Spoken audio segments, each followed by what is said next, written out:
Rajasthan Royals సిక్సర్ల పిడుగు వైభవ్ సూర్యవంశీ తన జోరును కొనసాగిస్తున్నాడు. ప్రస్తుతం బెంగళూరులోని నేషనల్ క్రికెట్ అకాడమీలో ఉన్న వైభవ్ సూర్యవంశీ భారత్ అండర్-19 టీంతో కలిసి ఇంగ్లాండ్ పర్యటనకు సిద్ధమవుతున్నాడు.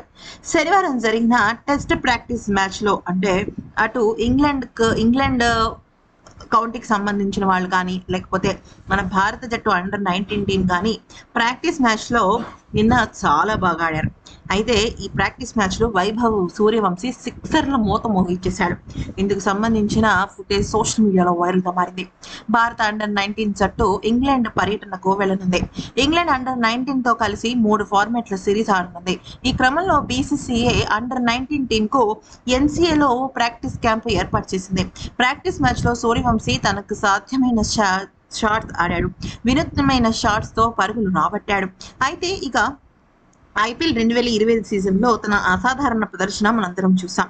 అయితే ఇప్పుడు విషయం ఏంటి అంటే తన మొదటి పంతికి ఎలా అయితే సిక్సర్గా మలిచాడో ఇప్పుడు కనుక చూసుకున్నట్టయితే తను తర్వాత అంటే ఈ టెస్ట్ మ్యాచ్ల్లో కూడా అత్యద్భుతమైన స్ట్రైక్ రేట్తో ఇరగదీసేస్తున్నాడు. ఇలా కనుక చూసుకున్నట్టయితే నెక్స్ట్ ఇయర్ ఈ పాటికి మన భారత జట్టులో కూడా వచ్చేసే అవకాశం ఉంది. అంటే ఇప్పుడు అండర్-19గా కాకుండా డైరెక్ట్గా వచ్చేసే అవకాశం చాలా ఎక్కువగా కనిపిస్తుంది. మరి ఈ వీడియో కనుక నచ్చితే లైక్ చేసి సబ్స్క్రైబ్ చేసుకోండి.